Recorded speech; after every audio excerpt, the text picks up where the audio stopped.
Hi, welcome to the MKN universe. Let's explore the journey of a nation, a historical overview of the Indian Railways. Serving as the living vascular system of the entire subcontinent, the railway is the core architecture that defines modern India.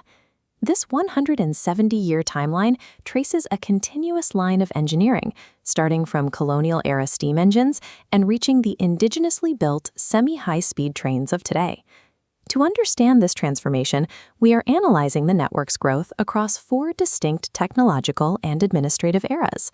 Examining these four phases reveals how a purpose-built colonial tool was re-engineered into the central unifying force of the nation.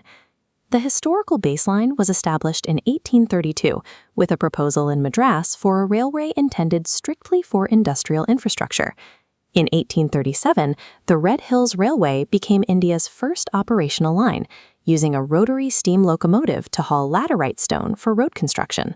Commercial passenger travel began on April 16, 1853, when a train departed from Bori Bunder in Bombay for a journey to Thane.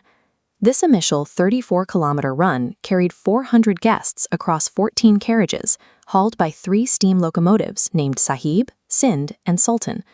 Under Lord Dalhousie, the network expanded rapidly, connecting deep hinterlands to port cities for efficient resource extraction. To navigate challenging terrain, engineers employed a mix of track gauges, creating a complex system of broad, meter, and narrow lines. While early hardware was imported, local engineering reached a milestone in 1895 when the F734 locomotive was manufactured entirely in the Rajputana Malwa Railway Workshop in Ajmer. By the close of the 19th century, the physical foundation of the network was set, though it remained a fragmented system designed for colonial transit. In the early 1900s, a major technological disruption broke the absolute monopoly of steam power. On February 3, 1925, the first electric passenger train ran between Victoria Terminus and Kurla, utilizing 1500-volt direct current traction. As the network's economic footprint expanded, its management required a significant administrative shift. Following the 1924 Ackworth Committee recommendations, railway finances were separated from general government revenues, leading to a dedicated annual railway budget. However, this period of administrative growth was soon overshadowed by the logistical demands of 2 global conflicts. During World War I, tracks and rolling stock were dismantled and shipped to the Middle East. In World War II, maintenance workshops were repurposed to produce munitions for the war effort. By 1947, these conflicts had exhausted the infrastructure, leaving the newly independent government with a crippled and overworked system. Following independence and partition, the railways were forced to facilitate the massive movement of people, testing the limits of an already fractured network.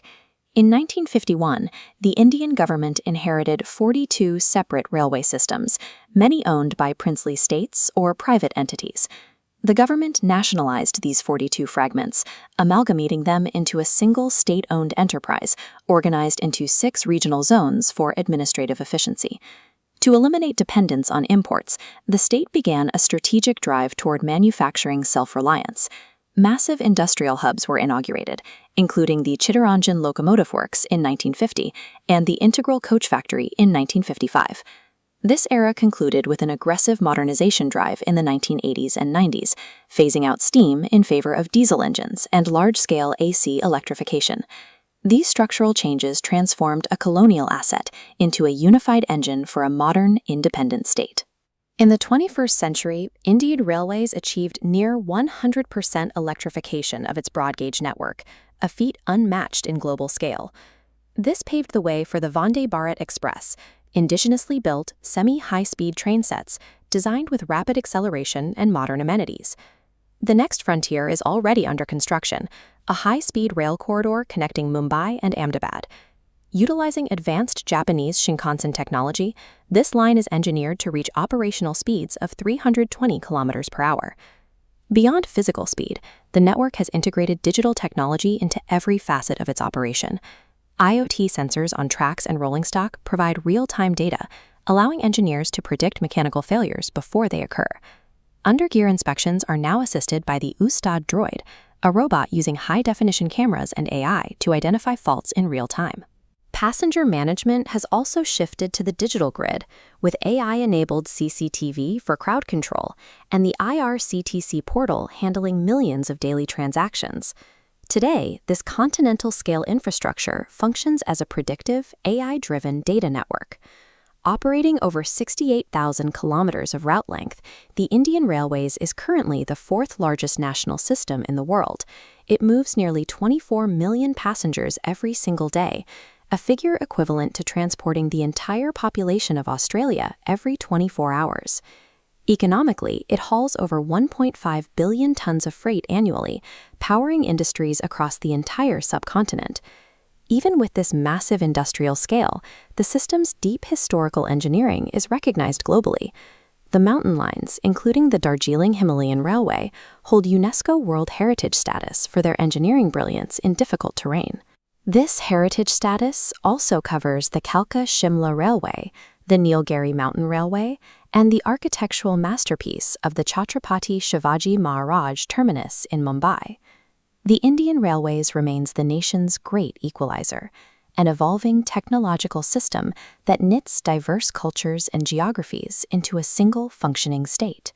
For the PDF, check the description. Subscribe to the channel for quick and more